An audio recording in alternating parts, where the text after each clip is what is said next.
Are you curious about Gestalt language processing? You are not alone. Join me, Corinne Smoose, and speech therapy PD for our podcast, The Gestalt Get Together. Our episodes try to balance the enthusiasm and excitement about GLP and its associated intervention ideas, as well as a healthy dose of skepticism about how to understand and integrate this paradigm shift into your career and the field at large. We hope that you can get together with us to learn more about Gestalts.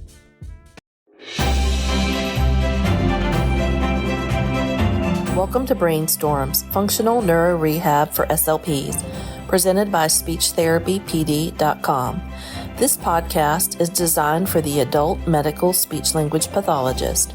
Most of our audience members work in settings such as acute care hospitals, private practice, outpatient hospital clinics, and inpatient rehabilitation hospitals.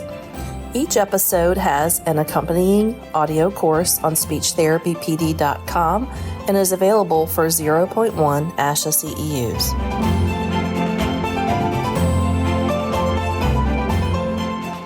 The content of this course is based on the research and experience of the presenters. The listener is responsible for researching to determine if the information and skills taught are appropriate for their clients, students, or patients. SpeechTherapyPD.com does not necessarily endorse, recommend, or favor the information shared, nor any of the claims, opinions, statements, offers, or services made by the presenter.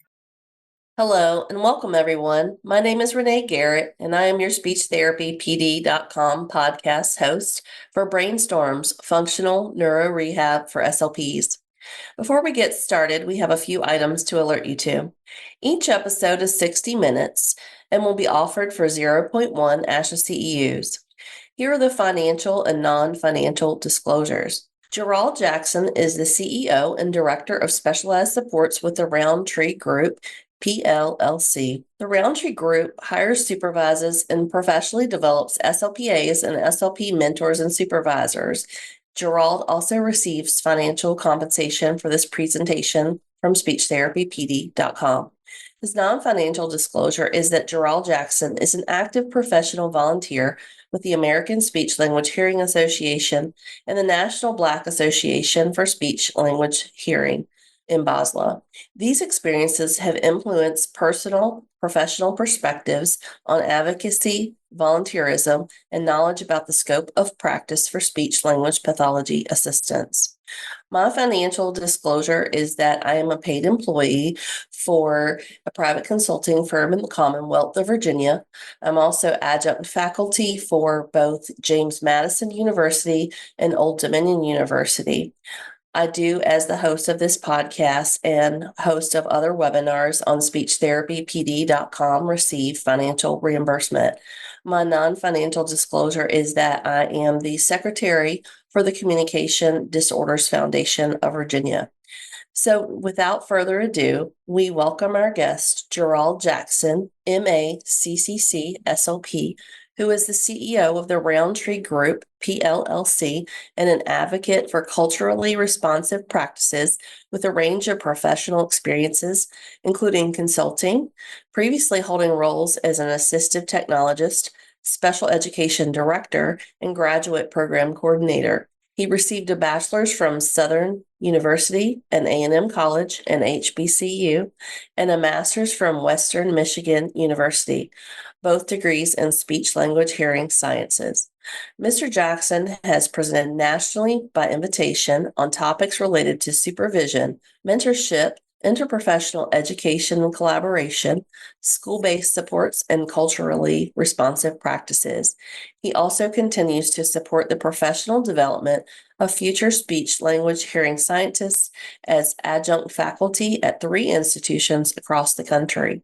Jerrold is an active professional volunteer with the American Speech Language Hearing Association in various capacities, the National Black Association for Speech Language Hearing as a board member, and the Praxis National Advisory Committee for SLP, all of which led to advancements in speech language hearing sciences. He has been selected to be the SLP co-chair for the 2024 ASHA convention that hosts over 10,000 speech language hearing professionals annually. He was the 2022 recipient of the ASHA Dorothy Dreyer Award for volunteerism, which is given annually to one individual who has made significant contributions to speech language hearing science.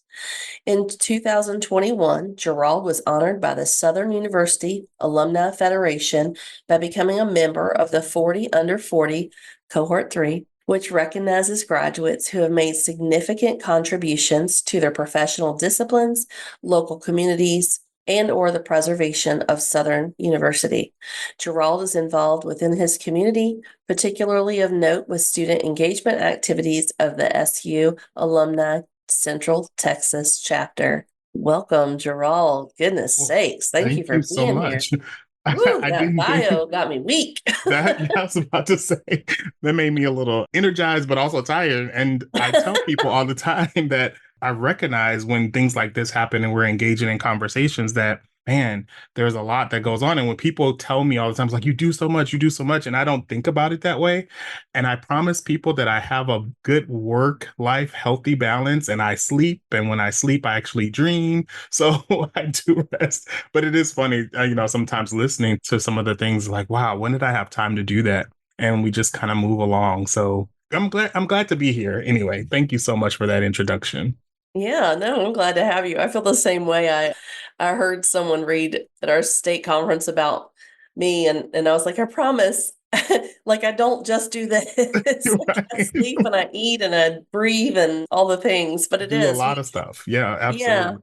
And I think when you're an advocate, that's sort of how your bio reads, even though we may not, I mean, certainly sometimes we all feel stretched, but sometimes I feel like maybe I'm not doing enough. And so I think that's true for most of us who have this passion for advocacy and wanting to make sure that we're making a difference and we're doing the Yeah, things that we can, that we've been provided access to do this, right? To make yeah. this difference. I like Um, that perspective that you said too. And it kind of one of those things too. Maybe we need to start a support group of advocates that we are taking care of each other, the fact that it's okay, we're doing what we can do. And I'm like you, sometimes I feel like, well, I hadn't done this, or what about this? Like, do we need to do this? And it breathe, relax. You're on the right path. Keep doing what you're doing. Just keep moving forward. So I feel that. I do. yeah. So that's a good place to jump in and just ask you how advocacy became a major part of your career. I don't even know if I can just answer this in just one way that I can explain a path or, was it a path that I chose or was it something that chose me? I even think about sometimes some of the things that I did as a child growing up that you don't think about as advocacy, but when people come back and tell you stories about something that you did way back in elementary school or in high school with them or for them, that you start to think like, oh, well, was I advocating for someone? So I think that it's just kind of been a part of my DNA. I don't know if it's also where I grew up and just the mentality of, family surrounding you and talking about the importance of speaking up for yourselves, what justice means, what does it mean for, at the time I learned more about equality, but as I've grown in myself thinking more about equity and like, what does it mean for people to have access to things? And growing up where I grew up too, we didn't have a lot of access to things. I grew up in a very small rural town in Louisiana, population around 1,100 people. My high school graduating class was like 28 and we were not at a private school. My family, while they provided what they could, we didn't grow up with a lot. And so I think that there's a lot of things that I recognize now as disparities that I have experienced since I was a child. And I guess somewhere along the lines, there was something about doing something about that. And that just because we don't have access to it doesn't mean that we can't figure out ways to get access. And that because people come from places where things aren't accessible doesn't diminish their qualities or their capabilities. So I think that it just kind of all feeds into that. And speaking out and advocating, like I said, sometimes we think about it as what we see a lot of times in images as gathering of groups of people, protest, sitting on the floor of Congress.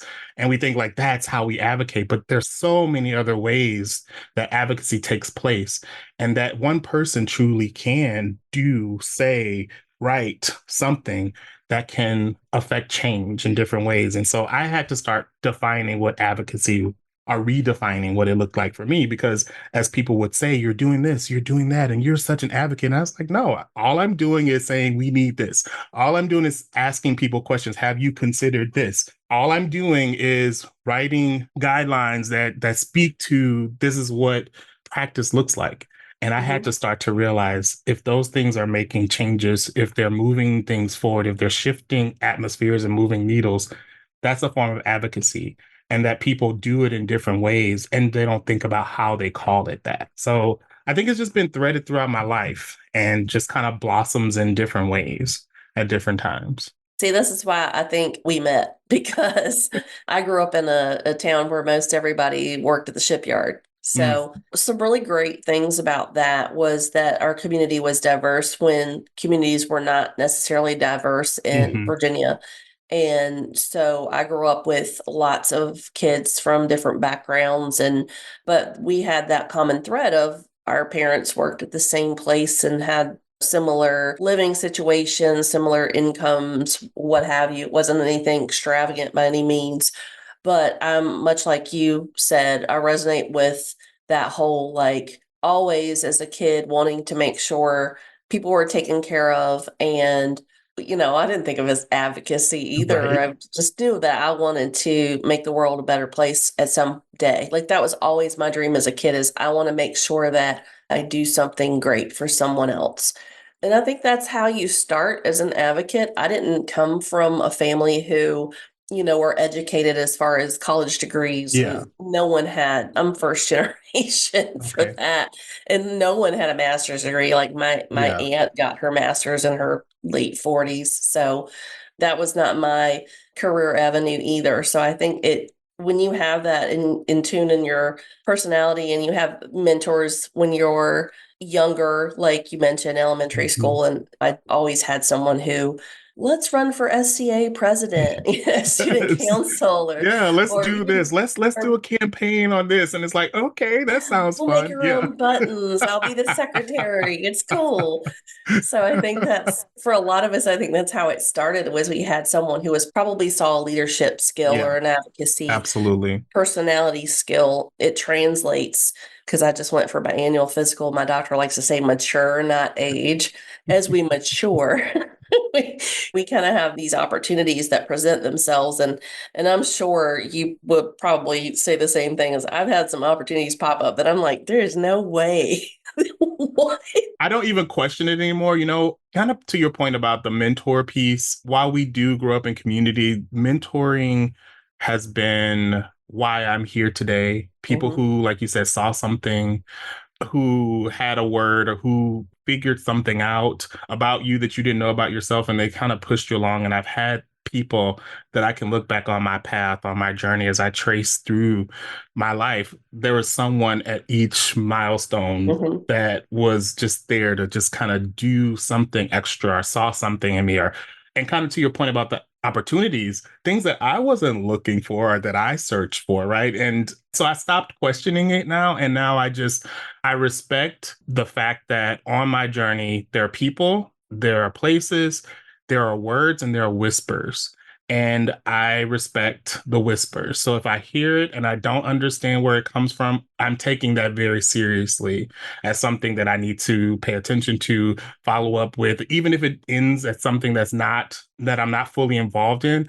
I'm listening to it and I'm going to do it and follow it through till it meets end. You know what I mean? So I'm with you. I don't even question it anymore. If I hear it, and especially if you hear it in multiple places, or just it kind of comes in ways that you don't even understand, I just listen and I just do. So what do you think in our profession? Because this is, things have changed so much. So I went back, this is actually my second career. So I Okay. started working on my CF in 2010. Okay. But, thinking about just the atmosphere, the culture, just the practice standards, the way that things have changed and evolved, because I've always been in healthcare, and I know you were more school-based. Things have changed so much and so rapidly that I think in advocacy now more than ever for the profession is just incredibly important. Yes. And I think, again, that face has changed of what we're advocating for and what our employers are listening to for advocacy. But I think What would you say advocacy looks like in the profession? What are we advocating for right now? Advocating for or even against, right? I'm like Yeah. you. I never thought I'd have the words to say that I've been practicing for double-digit years. And so just last week, I celebrated 20 years of finishing graduate school. And I don't know where the time has gone. And all I remember is people saying, like, yes, I've been in this profession for 30 years. I've worked at this place. And I said, that I don't know how that happens. And here I am now saying 20 years in this profession, and talk about change from when I started, what was, happening at the time.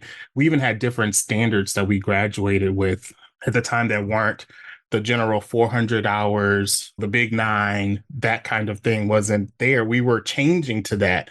We had to still the 400 hours, but they were very categorized in different areas. You had to get so much in evaluation, so much in treatment, so much in, the particular areas of, as we were saying, articulation versus speech sound and those kinds of things. We were just shifting to the different CASA standards at that point in time. We're still thinking about, at that time too, we had just reauthorized IDEA to IDEIA. So that was just coming out with all of those kinds of things. We're just kind of moving into the world of No Child Left Behind. And we have shifted in different directions, even from that aspect. There's a lot that was going on in healthcare with reimbursement rates, and the question or the comment that I always hear is about the changing in the wording and the language of legislation that took so long because of a comma.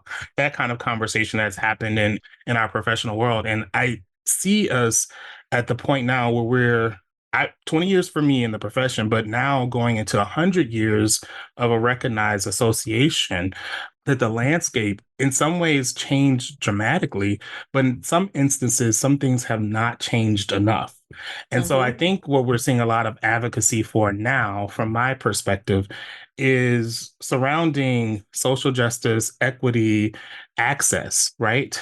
Even within our profession, as we're talking about who's in our profession, who has access to our profession, who is practicing, who's doing what, and how are we being paid, but who are the faces in our profession? And I think advocacy along those lines, not just for issues or instances surrounding how we look and our heritage and our background, but what levels are we practicing? So we traditionally think of practicing professionals as you have a master's degree, you're certified, licensed, or you're teaching, you have a PhD, those kinds of things.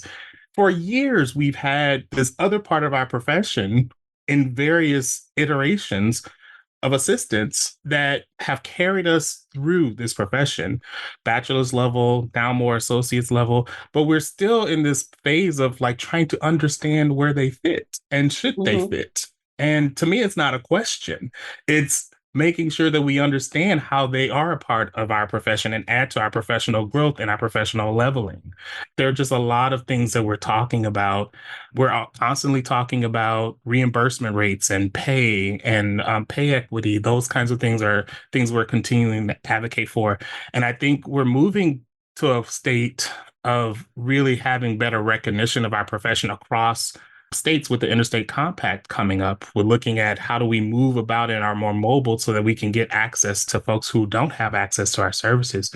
But again, does everyone who practices in our profession have access to those types of things? And as it stands Mm-hmm. right now, I don't think that we're having a conversation about where varying levels of our profession fit into that. One of the interesting things is I mentioned last month was our state organizations conference, and I noticed that there were a few people who really did a nice job of integrating talking about social determinants of health into Mhm. their presentation, almost like when I was presenting for the first time and I had been, and I said this like people know if they listen to the podcast, Stacey Raymer, which is still weird that she makes me call her that because it's Dr. Anastasia Reamer. But she was my mentor and my thesis supervisor. And so she taught us about the WHO classification model Mhm. of disability and the international ICDF, Yes. International Classification of Disability and Health.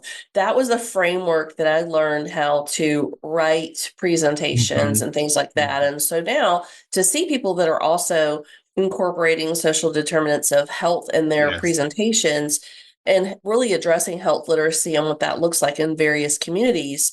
For me, I think it's so great because it's something I started doing it's been more than a couple of years ago, Yeah. a few years back. And so to see that now becoming more of the forefront, I find that I am more likely to go to the presentations who will include something like that Yeah. because Makes sense. it resonates more. I feel like it's more thorough, it's more realistic Hmm. because a lot of people don't believe that those things are still a problem. And yet here we are in 2024, and Correct. good grief, we're in the second quarter of 2024. It's too fast. It's too fast. So what is happening and why am I so old?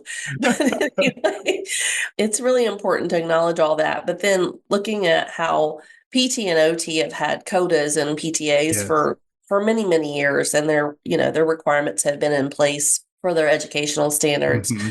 So when we're looking at the significance of SLPAs and where they fit in to various practice settings, and then the supervision that's required and how significant that is, what would you say, kind of the viewpoint is on that? Let's start with significance maybe of supervising SLPAs. I also want to just back up maybe a little bit and talk about like other professions and how they incorporate the role of an assistant in their work. They're embedded, right?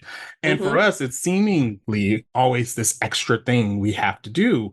Well, history will show us that, well, at least documented history, that we have had practicing assistants in our profession since the 60s. And a lot of people think that this is something that came up 30 years ago. It's just, kind of, we're still trying to understand it.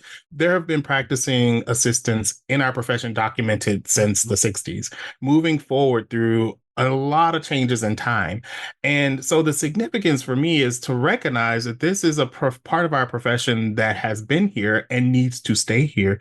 It's all about how are we advocating for and how we're making sure people not only understand the significance of the role of an assistant, but what is it that they do? And we put a lot of time on what they can't do and what the scope it keeps them from doing. But man, talk about social determinants of health, access, continuity of care, extension of our professional selves, being able to practice at the top of our certification and licensure, to have a partner in your work that is on the same trajectory as you with the goal of making sure your patients, your clients, your students, or relevant others are getting what they are requesting or what they need access to consistently, because our jobs continue to expand, our scope continues to expand, the things that we need to learn and do continue to grow. So our profession needs to be ready to continue to grow with that as well. And many of our assistants come highly skilled with the educational background that they get, but then they're working alongside an SLP. And of course, I'm going to speak from best case scenarios, who's working with them, continuing to professionally develop them. We're getting professional development on how it is to interact and engage and then get knowledge from other folks. That duo, that pairing that you have can just produce some great outcomes for people across settings. And I think you were mentioning like the significance of supervision, right? I think understanding what it means to supervise and not from a standpoint of managing people. Yes, follow our regulations and what's required from our licensure standpoint and from our, certification standpoint, but what does it mean to engage someone else in practice to help elevate them just as you're elevating yourself? And by nature of that elevation, your outcomes for those who we're seeking to collaborate with, our consumers, our patients, our families, that's going to just be that much more improved. And we get to understand maybe the more holistic way that we're trying to address these access issues or these social determinants of health by ensuring that there's continuity of this care that we're losing because we don't have enough people, as we're saying, the shortage. Do we have a shortage or are we being short-sighted? And that would be the Mm-hmm. question. Yes, there needs to be more of us. I'm not denying that there's a bottleneck somewhere, but are we really maximizing our potential and the potential of people who are looking to enter this profession, which, by the way, people want to be in this profession. It's seen all the time with the enrollment in the undergraduate programs, the enrollment in some of even the SLPA programs that exist across the country, people interested in getting their master's degrees, changing careers and coming into this profession. How do we make sure we meet that demand of those people interested in our profession, finding a place for them to do what they want to do, and then supporting our global society in doing that. Well, and I think one of the interesting things too is communication professionals, we are the semantic people. We're the wordsmiths, if you will. And so when I hear supervising SLPAs, I think other people interpret that as supervising CFs, right? Yeah. You hear, oh my God, I have one more thing I Thing have to to do. add to my list of stuff. Yeah. They don't view it as a collaborative opportunity. They don't view it as this engagement where this person may have, phenomenal background. Maybe they are really strong advocates for education. Because that's one of Mhm. my things is that I was a family member Yeah. first and a caregiver first before I became an SLP. I saw it within my own the class that I teach in undergrad. I saw it with this group of students I had this spring. They had this drive and passion that I had not seen in the previous semester. I think part of that is because one of the components now in the undergraduate program is the opportunity to be an SLPA Yeah. once you graduate. They're doing externships as Mhm. SLPAs. They're learning, they're being mentored, they're feeling like, yeah, I would imagine some empowerment there and that they've learned this coursework. And yeah, maybe you're not at master's level for everything you need to know, but you've learned this coursework that's unique and specific to our Yes. field. And now you have this opportunity to not only kind of showcase your skills, but hone those skills and be Yes. mentored by someone. And I think that's been huge. Honestly, for me, this semester with my undergraduate students has been one of the better groups I've ever had. And Wow. I've been teaching off and on since Hmm. 2015. So Yeah. that's pretty huge because this Yeah. is the seventh or eighth time I taught this course. I teach a technical writing course. It's the Hmm. writing intensive for the major. So I'm not usually well loved for it. Right. It's kind of brutal. And not because of your wonderful personality. It's just the nature of the work, right? It's so much writing. It's Yeah. so much writing. I've changed. Even now I teach the course and I try to give the students this time a little bit more ownership in things Right. like not due dates necessarily, but like what is it you feel like you need? And I think that's a really good place too to think about SLPAs because it's a similar relationship in that you can mentor, but you can also learn as a Yes. professional It's a because they're two-way all street. people are always bringing something to the table. And I think sometimes people get wrapped up in this, oh, I have a master's degree, or oh, I have this whatever degree, and oh, I have 4 degrees. Or that's great, and not to diminish an accomplishment. Absolutely not. But at the same time, this could be someone who was an advocate in another profession, or maybe they had the caregiver background Mhm. because we talk a lot about challenges that we face, but we don't often talk about the benefits and the sort of like a reverse mentorship role almost like that we are getting Absolutely. something from this relationship too and learning at the same Absolutely. time. Absolutely. And there are aspects of any person's role or job that they love. And then there might be aspects of things that you're like, okay, if I maybe didn't have to do this every day, I'd be happy. And vice versa, I think wherever you are, but there are aspects of people's identities, interests that they kind of really drive them. And some those might be some of those aspects that we've learned from too. And it's like, oh, well, this is like I'll give example of me for me. I really feel like I have an opportunity whenever I'm in front of a child or a person to just like really dive into who they are and what they're interested in and kind of really make a plan of action for them in that. Like I love figuring that out. And I love the whole idea of creating this plan and making sure that we have something that's going to end in some positive outcomes, whatever that might look like. Love that. Love it, love it, love it. But there's some times where my mind is wanting to stay focused on that picture. And in order to do that, there are certain things that I need to do to be able to move around to do that. And sometimes I can't do that if I'm in a session every single day doing that, right? So if I had a collaborative partner, which I've had as an SLP assistant, we get to talk about these ideas. We get to kind of think about the plan of action. They're really hyped to see what's going on a daily basis, and I get to work alongside with them with that child because that child's on my caseload and on their workload.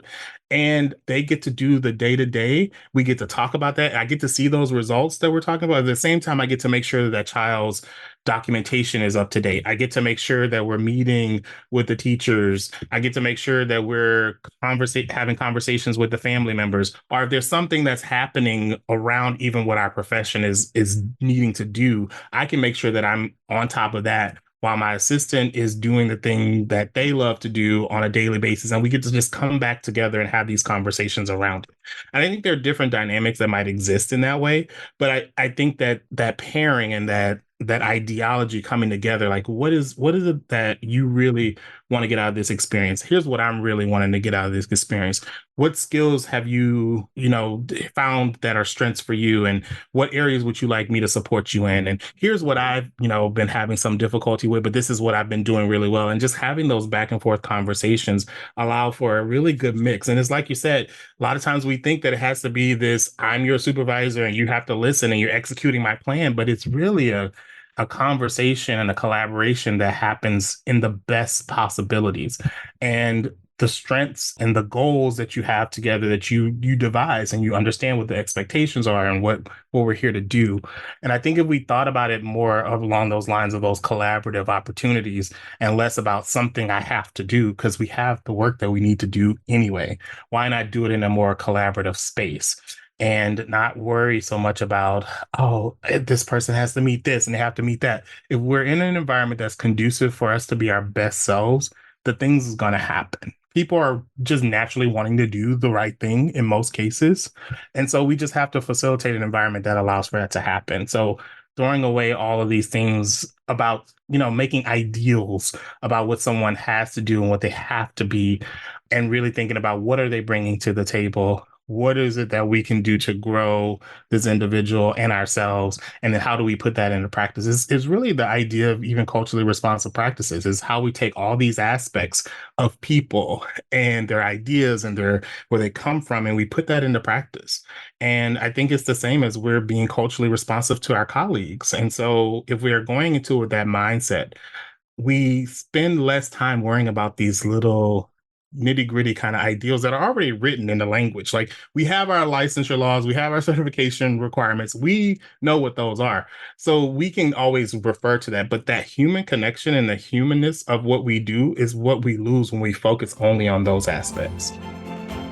Are you taking advantage of our new amazing feature? The Certificate Tracker. The free CE Tracker allows you to keep track of all of your CEUs, whether they are earned with us at speechtherapypd.com or through another provider. Simply upload your certificate to your registered account and you're all set. So come join the fastest growing CE provider, speechtherapypd.com. Again, I go back to, like my background is healthcare and thinking about even like my relationship and on working as an interdisciplinary team for patients with a variety of things. And especially going back to early in my career when I was in inpatient rehab and long-term acute care, and working with these CODAs and PTAs who in some respects, not to discount anything PTs and OTs bring to the table by any stretch, but because they were more treatment driven, they tended to be a little bit more outside of the box thinkers when it came to the functionality of what the patient needed, not just looking at, oh, let's do this standardized assessment and make these stringent goals that look like they match what the test said we're supposed to do. And I learned a lot as a new grad and as an early career professional from that, because we had the opportunity to work together as a team and talk about the patient and talk to the families and the caregivers. It was a great model. And thinking back now, it's like, what have we been waiting for? What have we been waiting for? Why are we not doing? Yeah, like my grandmother and her friends will always say, train up that child the way you want them to be. Why are we not professionally developing our future practitioners early on of what practice means from the beginning? So like if you walk out of with your bachelor's degree, and let's say your path isn't to go straight to graduate school. Well, guess what? We're not going to waste a whole 4 years of your life and you go find something else to do. Why can't we find the work within what you started to study Take that gap year, take that time, or make it your full career, whatever the case may be, but you're equipped to understand the nuances of practice, the nuances of the profession, and that you know that you walk out with your associate's or your bachelor's degree ready to hit the ground running when it comes to practice. Why are we afraid of that? It's a question that I still can't wrap my mind around. And I know that there's been some discussions about, jobs and the time it takes to, to mentor or supervise someone and, all these kind of aspects. There's reimbursement issues that go on. There's pay. There are a lot of things that we definitely have to work out. But I think that that's where the advocacy piece comes in, right? Because we have to be able to fight for ourselves for access to those things or to advocate for better pay or better recognition and better understanding of what it is that we do and how do we fit into these environments. But we can't expect them to be able to do that once they're out. I think that's part of what we have to add back into our training programs and having those discussions, those crucial conversations that have to start early on and having people ready. One of the things that we had as undergrads that I remember that I see is missing a lot, and some programs have kind of weaved it back in, was that undergraduate clinical experience. And I know that we put a lot of resources and effort into our master's programs because, accreditation standards and things like that. But if we're, again, producing professionally developing people that are ready to practice, like that has to come in a little bit earlier than just waiting until your master's degree. And I think there's just some importance that we're losing by not getting people involved in clinical thinking and clinical work, hands-on practicum earlier on in their careers. And I think that this is where some things are happening. I know with some of the associate degree programs, with the 2-year programs are really infusing more clinical aspects. So in some respects, some of our associate degree programs are producing more skill-ready practitioners than some of our bachelor's degree programs are. So, it's just really maybe just restructuring how we're thinking. I know there's some conversations with the National Association about developing a sample curriculum plan for undergraduate and graduate students. So that's something that's been talked about for a while, and I think should be coming out at some point in time. So there are practices like that we can think about, consortiums that we can have together and having these discussions about what do we want our profession to look like? How do we want to make sure that we are utilizing the skills and the knowledge that people are learning? And how do we put that into practice in the best ways? Yeah, and I think one of the things that pops up a lot, again, with me being in healthcare, is employers trying to figure out how to bring in SLPAs in healthcare because they view it as more of, SLPAs have been in education and school-based practices and haven't necessarily been licensed depending on the state. And I know I had friends that I graduated from undergrad with who went to states like North Carolina and Texas, and they were practicing as SLPAs for years and still do with a bachelor's degree, and they've done great. There were people that stand out for me that I remember being in collaborative experiences with an undergraduate. They were like shining stars back then. And so I have no doubt that they've done an excellent job. But I think, when it comes to healthcare, I don't understand. Again, you've got this model already of codas and PTAs, and you've had no Why problem. is it so hard? Yeah, you've had no problem incorporating them. The biggest thing that we sort of get told is that, they can't do the eval or they can't do the progress note. They can come in and they can treat the patient the entirety of their stay as long as they don't do the eval and the discharge. And it's like, okay, so what are we doing? What are we doing? Yeah. And why is that the model? And why is that the practice? And I could see where maybe there's some hesitancy when it came to swallowing and doing instrumental exams. When it comes to cognitive and language, a lot of that in acute care, depending on your setting or your hospital system. For me, for the longest time, I was the only one in the hospital. If I'm the only one in a 200-bed hospital, I'm not getting to your cognitive stuff until I have to. I've got to get the swallowing folks taken care of because that's a safety issue. Correct. That's a life or death issue. And again, we could do more. We could be providing more care. Yes. I think sometimes too, it goes back to history and and there's nothing wrong with this. And I just want people to understand when I say what I'm saying, I'm not saying that there's anything wrong with this, but somewhere along the lines, we lost the emphasis on the fact that even in educational settings, we are still healthcare professionals. We are still very much so based in all things medical, all things health professions. And regardless of what setting we're working in, that's still where we're focusing on the health of individuals. You know what I'm saying?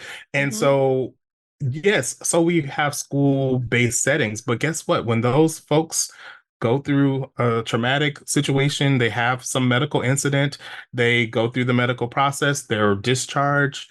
Guess what? If they're a child, guess where they're going back? They're going back to that educational environment, and there are going to be some needs that might come along with them that still need to be addressed. So we still have to have knowledge and recognize that our knowledge base goes across the lifespan and goes across settings, and that what we're doing is separating all of that out. And I think that there's something to tracks and those kinds of things, but still as a community, we are still health professionals, and we still have to recognize that we have knowledge that goes across those settings.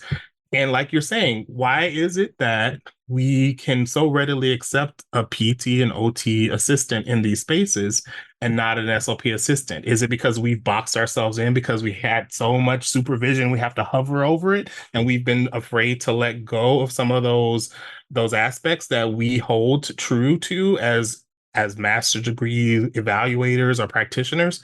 Or can we relook at how we've established this and think about what the true scope of practice is? What borders along the lines of, okay, these are things that a person who has this level of training would do versus this person. And that's fine. Let's keep those lines if we need to, but let's open up the practices to make sure that we're, again, having that continuity of care, that patients are getting equal access, that people are able to have all their needs met, not just the swallowing or the very acute concerns that are taking priority. There's a range to our profession that I don't think we all dive into, and finding our spaces in all settings for our assistants only makes our outcomes better and helps also to make sure that our profession is known for all the things that we do. And I think that that's where we really have to advocate at this level. One of the things I'll give a shout out to Dr. Linietta McNeely, who is currently the Chief Staff Officer of Speech Language Pathology with ASHA. One of the things that she has always talked about is practicing at the top of our license or at the top of our credential, but also the fact that we need to have some kind of credential that shows that everyone is meeting a certain level of practice so that certain entities will see that and then add that to what they're looking at for reimbursement and pay and those kinds of things in these various settings. And I think that we've finally been able to achieve that with our national certification for assistance. And so now how are we moving that forward? So we have it, we have this standard. Now, what are the next steps that we need to do to advocate for our assistants to be in various places, for the reimbursement rates to be equitable, for, the things that happen so we can see and work with the individuals who need our specialized supports. And I think that that's, kind of where we need to start heading. Yeah, I like what you said about everyone being a healthcare professional, whether you're in the hospital or not. Because if you look at, think some of the myths about what we do, because I know I stopped saying speech language pathologist and I'll say medical speech language pathologist because A I lot of think people have. for me, it Mhm. helps people that they're like, what? I just thought you sat on the floor with little kids and you helped them talk or you taught them R's. And I'm like, no.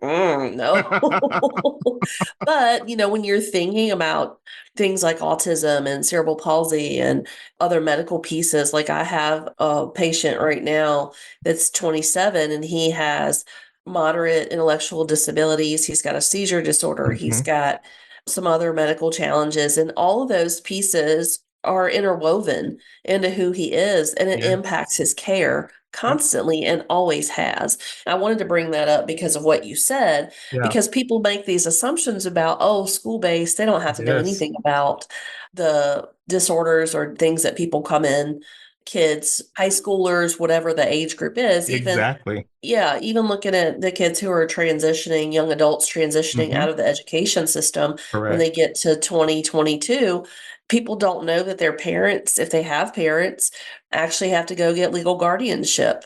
There's a lot of these little nuanced pieces that people Yes. don't realize, even within our field, they don't know. Yeah. And And I like think you said, that 27-year-old client that you're working with, at some point in time, he was 4 and sitting on the floor with you or someone working through some of these situations with that same seizure disorder, with the same, other condition that was going on that we had to be mindful of while we're engaging him or them in that school or the educational practice. Or let's just take our typical kid in the school. We still have to think about what's going on anatomically. We're not just over here just, oh, they just said that and it just came. Like, we're thinking about all the systems that go into that. So it's all incorporated in all aspects. And like you said, it's an entire person, not just pieces of that person. And so we're there to support all those aspects. And then the areas that we aren't able to dive in directly, that's where we have to reach across the table and really talk about that interprofessional collaboration, which should then have allow for us to have better understandings of the roles that all of us play in this. So yeah, you're right. I just see it larger than that. It's like, yeah, school-based or medical setting-based, whatever. At the end of the day, we're still all health professionals, and we still Mhm. all have to know all these aspects of someone's existence. Yeah, and that brings us to a really good point of strategies that we can be using as professionals to advocate for having SLPAs across settings. We really tend to compartmentalize. We do, and I think it's a situation like sometimes we have to do our smaller work, but there's also thinking about the big picture too. So as a national organization, what do we do or what can we do? So getting involved with understanding ASHA's public policy, what those public policy priorities are, and where do we fall into that? Then kind of go to the state association. What are we doing at the state level? Are we collaborating or reaching out to our national association to see what resources they have for us at the state level to help us lobby or to advocate at the state level, and then also support the national lobbying? Let's break it down then from there. What do we do within our entities in which we work to make sure that there are resources available? So if that's in a hospital, a home health setting, your school setting, like what are the things that we need to do in those environments to shift the atmosphere to make sure people understand what it is that we're doing? How do we write proposals, even in a school district, to say we need additional staff and this is what this staff can look like? And you already have categories for these type of employees in this setting. So how do we go about writing a proposal that you understand that this particular practitioner would support this and meet these goals? And if not, do you sit down with your chief or your lead or whoever that is and write proposals to your legislators and have these discussions about what funding looks like, or how does this work, or this is what we're doing at the national level to move this level forward or move this information forward? What is it that you need, and what is it that I can provide, and how can I testify? Igniting our parents and our families to understand our roles, their needs, and how does that come together so they can contact their legislators and say, I'm a parent of a child, or my child has this, or my significant other has this going on. I have worked with these professionals. I've seen what this has done to have this level of professional work in my life and in my child's life or in my significant other's life. This is what we need. These are the practice things that we need. So what is it that we can do collectively and then in our smaller grassroots efforts to continue to move the needle forward? Yeah, you come here to Virginia and you get with the Families of Autism Mm-hmm. community group here. Those mama bears, because it's mostly mama bears, they get stuff done. And, I don't work with pediatrics, but the Yeah. clinic I used to work at, we had a whole pediatric clinic. And oh my goodness, I mean, in the best way. I mean, when I say that with Oh, so I much know what you mean. respect, Yeah, for sure. because they got stuff done, whether it was advocating for more appointment times to open up, or they would drop a dime on the health system in a hot second, like you need to hire a second person person because we shouldn't have a waiting list when this other competing organization Yeah. has a 400 person waiting list and you only have 10. So that means you need to hire someone so you can build your clinic, but provide access to services. Yeah. And so you get people like that in your corner who are also advocating for, like you said, more staff, Mm-hmm. but a different type of staff, not just our evaluating Yeah. therapists, but Exactly. advocating for more access to care. Do you think there's a best time to advocate for SLPs across settings? Because I think the time is really 10 years ago. I mean, people will say whenever there's, an election year or, those kinds of things, big ticket items are coming up. I think honestly, because again, if we redefine what advocacy looks like, it's a daily process that you can get yourself involved in at some level. So if there's something that's needed, at your place of employment or at a space in which you're working, are there grant opportunities to advocate for? Are there folks that can help you kind of think about where resources might come from so that you can get what's needed, even if it's some materials or something that you might need to support an individual? If it's getting to the level of where we're talking about professional needs, I think that it depends on what the needs are in your agency. So kind of get some surveys or kind of get some information from other people about what's going on. What is it that we're missing? What is it that we don't have? And how do we go about supporting our staff in increasing our capacity?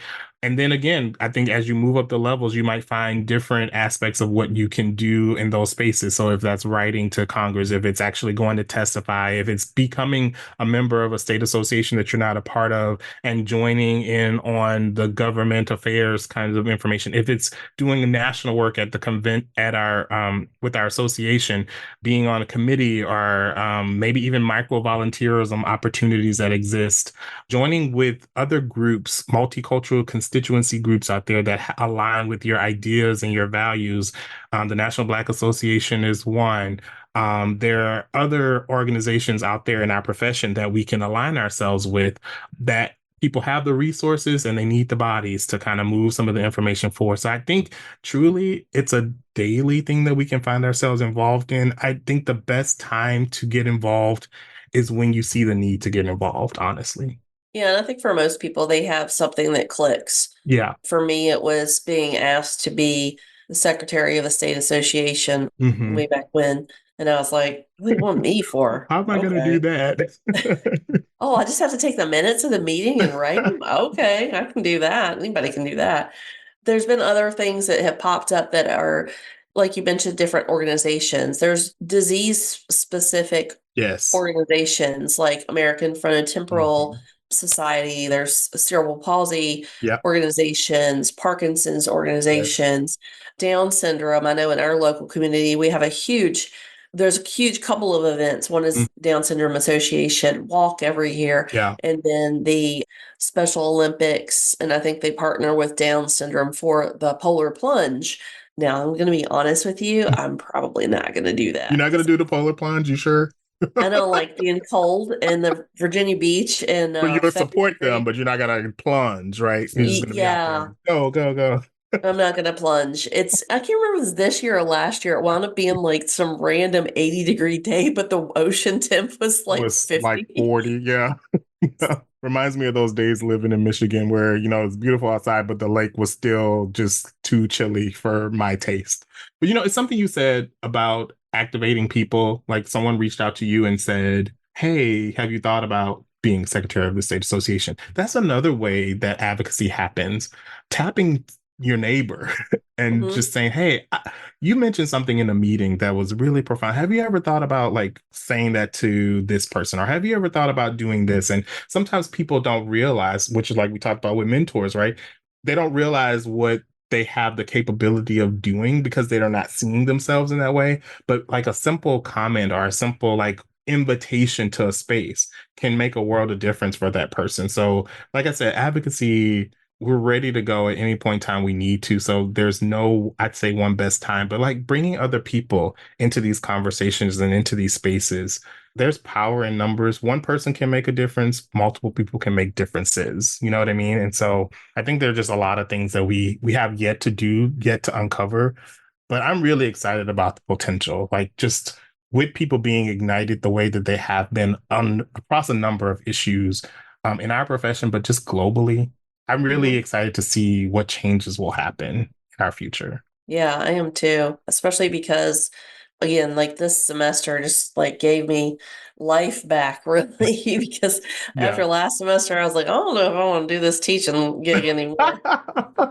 But this semester has been really good and the The hope students are has very returned. Yeah. yeah, a lot of it I think is and I equate it to the pandemic learning environment I because was about to say, yeah, we a continue lot of to these ignore what we collectively went through as a global society over the past 4 years and how that had a profound impact on our just existence. mhm, Being, not recognizing levels of fatigue or frustration or uncertainty and just what that meant. And we just want to move as if that has never happened. But I will be a person to remind you there was a period of time between 2020 and 2024 where we were not okay.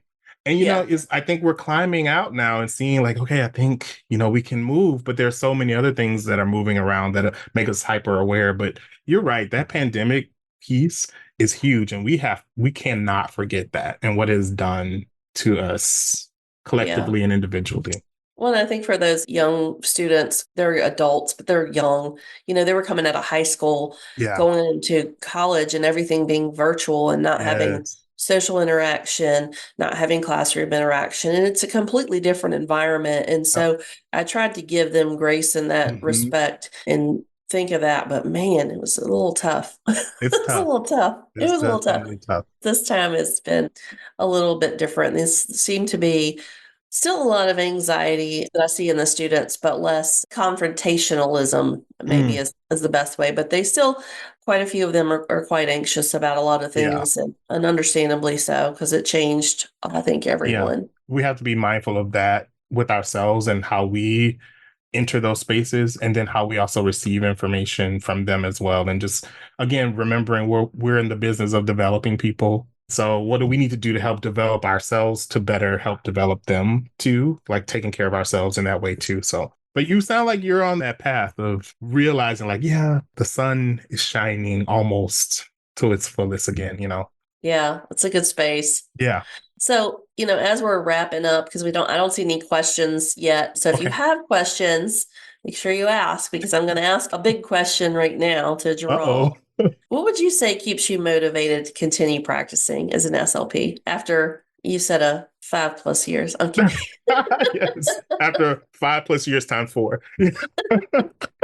Truly, it's conversations like this. It's like what you're doing with your students, what I get to do with students is what I get to do with early career professionals and others who I encounter who are entering this profession for the first time or who've been here. It's what we have so much potential to do and how we have learned so much and done so much, but we still have so far to go.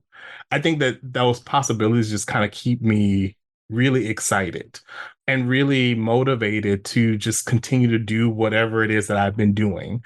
And so, whatever I can do to shine a light on how our profession truly changes the world around us and how we collectively have so much knowledge, skills, and humanity that we have to offer, and that we have such strong voices that sometimes are just underutilized Mhm. and underrepresented.